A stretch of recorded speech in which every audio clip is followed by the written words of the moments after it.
Atenção, este vídeo tem spoilers. Não são poucas as cenas marcantes de O Segredo de Brokeback Mountain. Nessa história de amor dirigida por Ang Lee e lançada em 2005, a gente vê como dois cowboys nos anos 60, o Ennis e o Jack, se conhecem trabalhando numa montanha e acabam se apaixonando, o que dá início a uma relação que se estende através das décadas, enquanto os dois tentam esconder do resto do mundo o sentimento que existe entre eles. E nessa trajetória a gente vê momentos memoráveis. O primeiro encontro silencioso, o primeiro beijo, os reencontros na montanha, os desentendimentos que se agravam 20 anos depois, o desfecho de partir o coração. Mas, de todas as cenas do longa, nenhuma me assombra tanto quanto um breve instante no ato final, quando o Ennis descobre por telefone sobre a morte do Jack e, de repente, a gente vê a tela ser tomada por rápidas imagens do Jack sendo atacado. Falando assim, pode até parecer um momento mais apelativo do filme, só pra ser chocante. Mas se a gente lembrar do contexto desse trecho e ver como ele foi editado, a gente na verdade percebe que esse é um dos instantes mais sensíveis do filme inteiro. Então vamos destrinchar essa cena em detalhes e ver como ela pode fazer O Segredo de Brokeback Mountain ser um filme ainda mais brilhante. Ennis Del Mar, no buddy of Jack's. Antes de mais nada, é crucial a gente entender os momentos que levam a essa cena em questão. Nessa altura do filme, a gente já acompanhou a relação do Ennis e do Jack ao longo de 20 anos, com os dois cowboys levando vidas duplas e escapando para terem alguns momentos juntos, longe dos olhos da sociedade. O problema é que o Jack sempre tentou achar um jeito dos dois ficarem juntos pra valer, vivendo como um casal, enquanto o Ennis sempre arranjava alguma desculpa para negar isso ao Jack. É que ele não pode abrir mão de tal emprego, é que ele precisa ficar com as filhas, é porque ele não tem grana. Pouco a pouco a gente vê essas recusas do Ennis magoarem o Jack cada vez mais. Até que, enfim, chega o ponto em que ele parece não aguentar mais.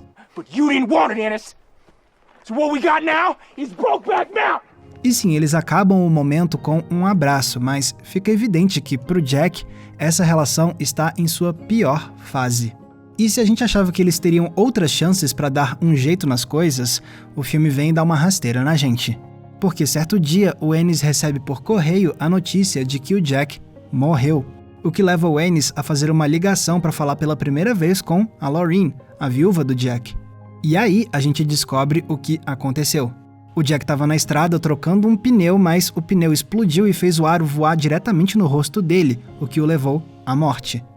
Só que em nenhum momento a gente vê imagens disso. A gente só vê a Laureen contando a história e a reação silenciosa do Ennis.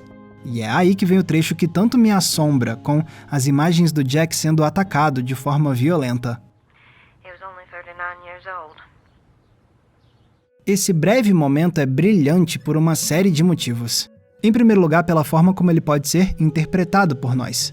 Por exemplo, alguns dias atrás eu estava debatendo esse filme com os membros do nosso Cineclube Entre Planos. E algumas pessoas comentaram que tinham interpretado esse momento como uma evidência de que a Laureen estava mentindo pro Ennis, que a história do acidente com o pneu era só uma fachada e que a verdadeira causa da morte do Jack tinha sido o ataque que a gente vê na tela. E eu concordo que essa interpretação é muito impactante, mas não foi assim que eu interpretei.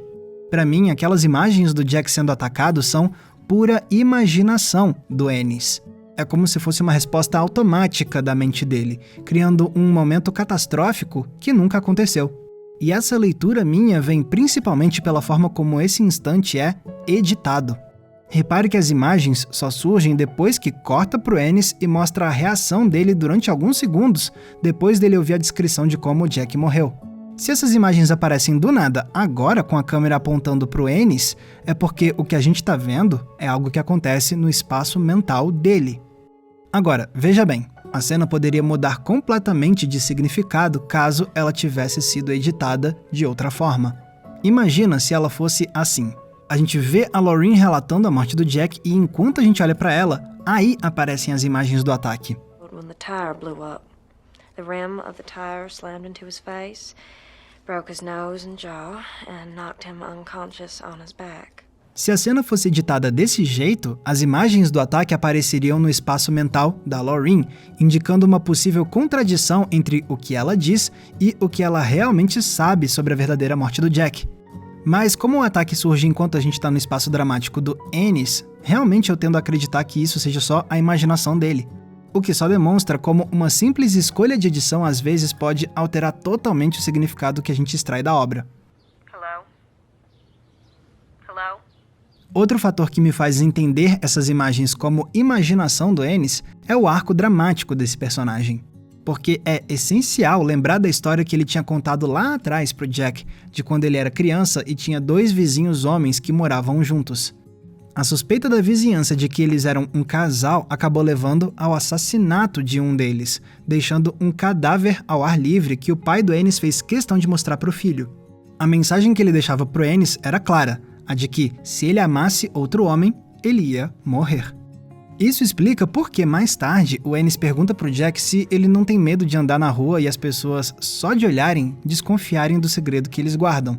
O maior medo do Ennis é que o amor dele e do Jack seja descoberto e leve à morte dos dois, do jeitinho que o pai dele ensinou que aconteceria. Então, não é à toa que mais tarde, quando o Ennis ouve a explicação da morte do Jack, ele imediatamente imagina um ataque. Essa é a resposta automática de uma mente traumatizada.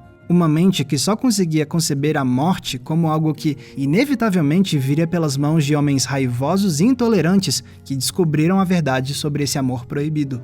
My dad, he made sure me and my brother seen it. Tem também outro fator que me faz pensar muito nessa cena específica, que é o cuidado que ela tem em representar o sofrimento. Se você viu o meu vídeo recente sobre Filadélfia, você vai lembrar como esse filme influenciou os grandes estúdios de Hollywood a se focarem mais em histórias sobre o sofrimento de pessoas LGBTQIA+. E Brokeback Mountain quase sempre é citado nesse legado, graças ao desfecho trágico dos protagonistas.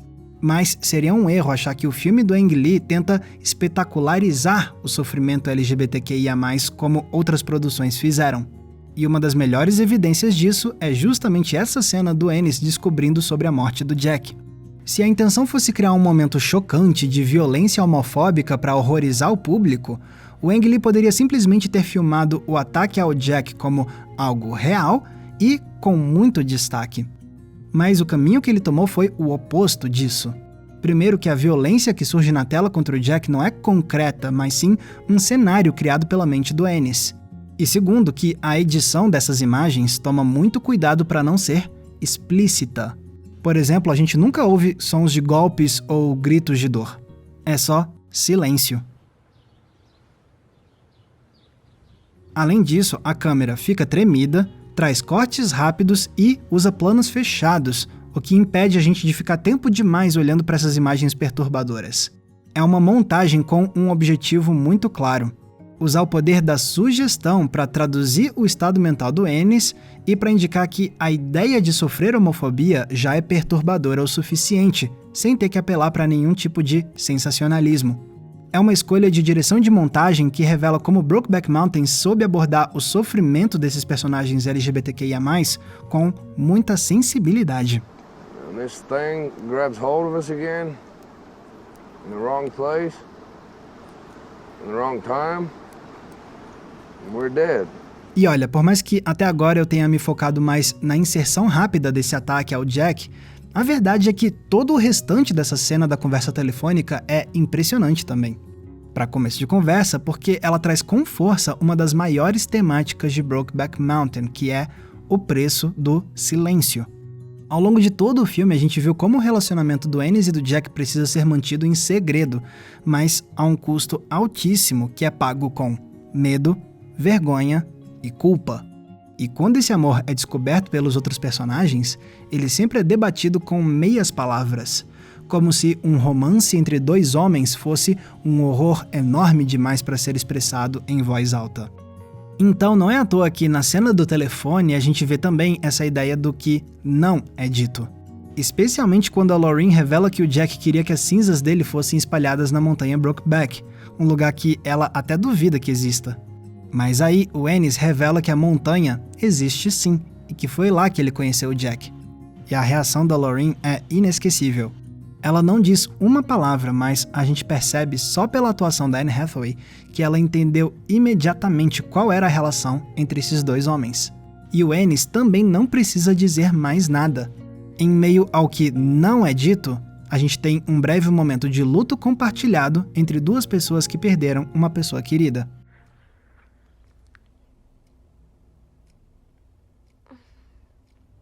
E acima disso tem a importância dessa cena toda como o grande ponto de virada para a conclusão de Brokeback Mountain. Começando pela natureza da tragédia. Num primeiro momento, a gente pode achar que a morte do Jack é só mais um exemplo da clássica tragédia do melodrama. Afinal, no melodrama, o tradicional é mostrar casais que se apaixonam intensamente, mas, no final, são impedidos pelo destino de ficarem juntos. Parece que a vida conspirou para que o final feliz não existisse, fazendo os personagens parecerem impotentes frente a um universo cruel. E é daí que vem o grande impacto dramático de tantos melodramas. Mas Brokeback Mountain não é exatamente um melodrama, e o final comprova isso. Beleza, você tem sim o destino trazendo a morte inesperada do Jack e impedindo que os protagonistas fiquem juntos. Mas se a gente parar pra pensar, mesmo que o Jack não tivesse morrido, o mais provável é que ele e o Ennis mesmo assim não terminariam a história juntos. Porque, como a gente já viu, o Ennis estava tão preso nos seus medos e nos seus conflitos internos que ele nunca conseguiu se entregar completamente a esse amor, a ponto de deixar o Jack cogitando se ele queria mesmo continuar com o Ennis. É tanto que depois a gente descobre pelo pai do Jack que ele já estava tendo um relacionamento com outro cara, possivelmente com outro cowboy que ele tinha conhecido algumas cenas antes, o tiozão lá de Stranger Things. Ou seja, a tragédia final do filme tem duas camadas. É triste porque o Jack morre, mas também seria triste se ele continuasse vivo, porque o mais provável é que ele e o Ennis estivessem condenados a nunca ficarem juntos, fosse por força do destino ou pelas próprias ações deles. Mas a verdade é que o Jack morre, o que desencadeia a grande mudança final do Ennis. Porque depois de sofrer com a perda do amado e entender como eles deixaram de viver o amor que eles queriam viver, ele parece finalmente estar disposto a mudar. É o que fica claro na cena final, quando a filha do Ennis convida o pai para o casamento dela. Num primeiro momento, ele tem a reação automática dele, que é fugir do afeto com uma desculpa de que ele vai ter que trabalhar. Mas não demora muito para ele perceber que foi esse tipo de atitude que impediu ele de viver o grande amor da vida dele. Então, ele volta atrás e diz que vai sim para o casamento da filha. Aí, depois que ela vai embora, o Ennis vai ao armário e a gente vê como ele guarda com carinho a camisa do Jack e uma foto da montanha Brokeback. E assim a gente termina a história com uma fala incompleta, trazendo mais uma vez aquela ideia do que se esconde por trás do que não é dito. A diferença é que, dessa vez, esse silêncio não representa medo ou vergonha, mas sim uma promessa de mudança para honrar o legado de um grande amor que poderia ter sido ainda maior. Percebe então o quanto de emoção, desenvolvimento dramático e simbolismo a gente consegue extrair dessas imagens que duram somente alguns segundos na tela? Quando a gente destrincha esse pedaço de O Segredo de Brokeback Mountain, a gente percebe como é rica a construção desses personagens encantadores e como uma escolha de edição aparentemente simples pode engrandecer ainda mais um filme. O que só comprova como o cinema às vezes tem disso. Em questão de segundos, nos mostrar algo que vai permanecer na nossa memória pro resto da vida. Galera, muito obrigado por terem conferido o episódio de hoje. E se vocês também quiserem fazer parte do Cineclube Entre Planos que eu mencionei nesse vídeo, vocês podem, porque essa é uma das recompensas que eu ofereço para quem faz parte da nossa comunidade de apoiadores do Entre Planos. No nosso Cineclube a gente se reúne uma vez por mês via videoconferência para debater um filme que eu escolhi. E essa não é a única recompensa, porque também tem recomendação de filme toda semana no inbox do seu e-mail, tem grupo fechado, tem lives exclusivas, muita coisa legal para quem faz parte da nossa comunidade de apoiadores. Então se você quer acesso a isso tudo e ajudar a gente a financiar o nosso trabalho, é só clicar no link que está aqui embaixo na descrição. Lembrando também que se quiserem me acompanhar nas redes sociais, é muito fácil, basta vocês me procurarem usando os nomes que estão aparecendo aqui embaixo de mim. Mais uma vez, muito obrigado pela audiência, um abraço e até a próxima sessão.